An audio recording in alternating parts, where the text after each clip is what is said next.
Hello, my name is Edwin Rutsch, and I'm the director of the Empathy Center located here in beautiful Santa Barbara, California.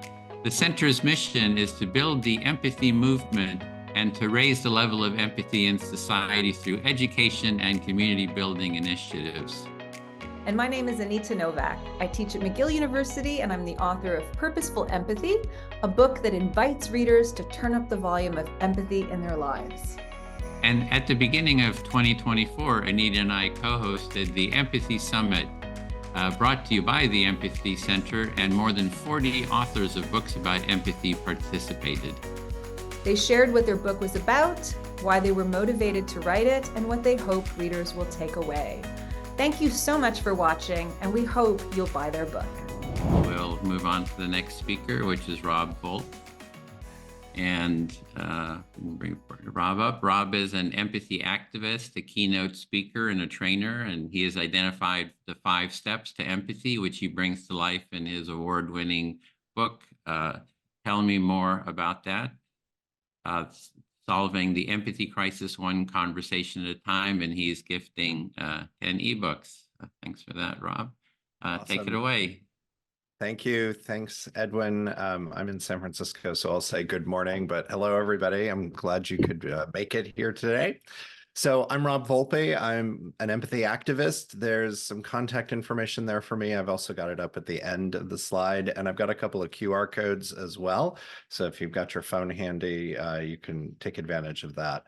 I'm going to put this into presentation mode so I can walk you through. I'm also the founder and chairman of Ignite 360. And Ignite 360 is a marketing research and strategy firm. So we talk to people for a living. We find out how they think and feel, and then help our clients better understand what they can do about it. So similar to Slim, if you heard his presentation earlier about consulting, and I know there's a few others that are doing corporate consulting, I resonated all too well with that frustration. But when you're trying to help people overcome their judgment, their differences, and connect to empathy. And so what we do is go out and find out how people are thinking and feeling. And a lot of that led to my empathy work. I've been known to be an astute observer of life. You know, I'm happy to look at things from a different perspective. I live in San Francisco with my husband, Charles. There's my house, my husband, Charles, and our 3 cats, Domino, Barnabas, and Solitaire. And I'm also the author, as Edwin mentioned, of Tell Me More About That, Solving the Empathy Crisis One Conversation at a Time. And empathy is something that I've always been passionate about and naturally engaged with since I was a child. But the moment that really got me going as an adult and really set me on the path to speaking with you today is the study of studies, as I call it. They came out of the University of Michigan in 2010. With Sarah Conrath and her team, where they did a meta-analysis of university studies from 1979 to 2009 and found between 1979 and 2001, there was a 40% decline in the ability of students to have empathy with their peers. And then that number didn't change after that. It stayed at that lower level. And that was really worrying to me, but it was like this Cassandra moment. I was standing in an airport when I first saw this come up on CNN, and it went across the ticker and the anchors talked about it. And I was like, oh my God, we've got to do something about this, because in 2010, when the study came out, those college students were already into their early 30s. They were into their career. Things were happening for them. And that's not good. That means they're not going to be as productive. They're not going to be contributing, collaborating, communicating in the same ways. And even back then, we were starting to see what I think a lot of us would point to as the empathy crisis and the challenge that we have in our connection and communication with each other. That was already starting then. And yet there I was standing in the airport, and I looked around, and the guys over at the restaurant were having a beer and other people were racing to get their flight. And I felt like I was the only person that was looking at that. And I thought, this is not good. We need to do something. And so at Ignite 360, when I founded that company in 2011, we started to get curious to learn more about empathy. There wasn't a ton of social science that had been published at that point, but we started to look into what was available, what the neuroscientists were finding, and also exploring how our clients were responding when we were going out into the field. Because as Slim was mentioning, there was a lot of judgment that was going on. This is us on an in-home ethnography, and the gentleman there on the left is Frank, who is one of the characters, or he appears in the book, and the chapter Mother Would Never Do That. And our clients would have judgment. We'd go out, we'd spend time with wonderful people like Frank. And then at the end of the session, they would still have judgment. They wouldn't hear what was really going on. And we wanted to get beyond that. We wanted to help them better connect and understand, because otherwise, what was the point? So we started to look at what was getting in our clients' way, what was getting in our way. As I mentioned, we looked at the social sciences that was out there and started to figure out, consulting with a couple of psychologists, how we might be able to get beyond that. And so we continue to do our research for our clients. From the book, this is Iris. She appears in the chapter, The Birth of Venus. Notice the artwork that's on the wall in the background. And these are illustrations taken off of actual photos in the moment. And here is Amelia, who also appears in the book.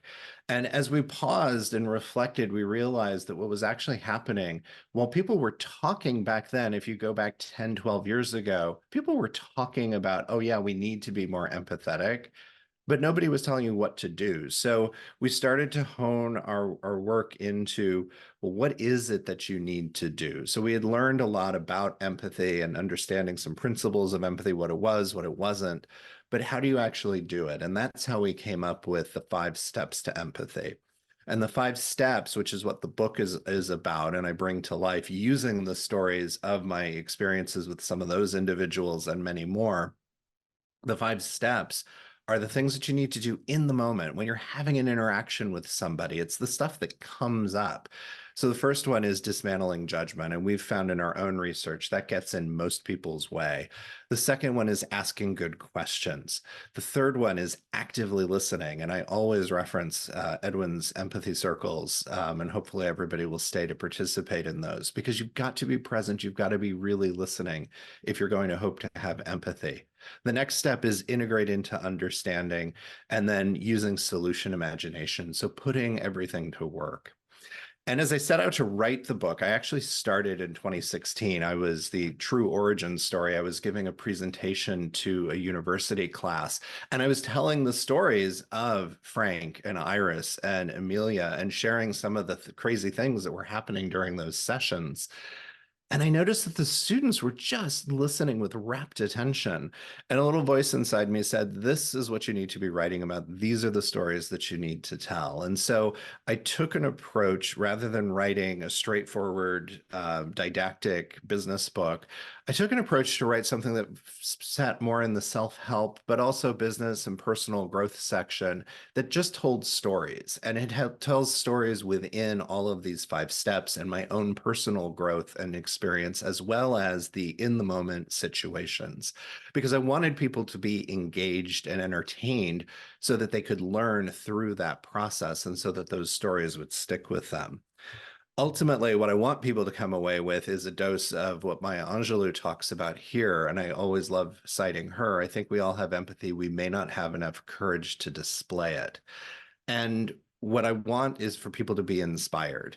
I love when I hear from people the stories that have stuck with them, and then all of a sudden they are in a situation and they draw on it. They remember Amelia and that chapter and how that encouraged them to change their behavior, or the way I was reacting in my interview with Frank, which again is in the book. And it reminded them that, oh, wait, there is a choice to be made. I can do something different and try to get to a place of empathy. The response to the book, as Edwin mentioned, it won an award from the Independent Book Publishers Association as one of the best self-help books of 2022, which I'm incredibly proud of. And some of the reviews that I've heard from both reviewers and then also a reader, a regular reader, are up here. Compelling, moving, and at times laugh out loud funny. And again, as I said, that's what I want people to be moved. I want them to laugh and to be entertained. As the IBPA judge mentioned, was using storytelling. There's a lot of introspection. There's a lot of me in the book. And then, as one reader wrote and posted, this book has what every business book should: sex, drugs, guns, and a penis mirror. And seriously, this book will have you laughing out loud. So there's a QR code there. 1 minute. Thank you. There's a QR code there that takes you to Amazon. The book is available in hardcover, ebook, and audiobook. I narrated it myself. So you can check it out there. I'm also giving away 10 copies here. And if you are a Goodreads reader, I'm actually running a giveaway coincidentally right now for hardcover. So you can try your luck there with the thousands of people that have signed up over there. And then finally, I would love to continue the conversation. So there's different ways to reach me. As I mentioned earlier, the website, email, you can find me on socials, look for Empathy Activist. And I also have a newsletter that comes out twice a week. The most recent one is What's the Secret to New Year's Resolutions That Stick? And that QR code takes you to the Beehive page where you can sign up and check out the different newsletters. So Edwin and Anita, thank you so much for having me. I really appreciate it. Honored to be part of this group and to continue the conversation on empathy. Thank you, Rob.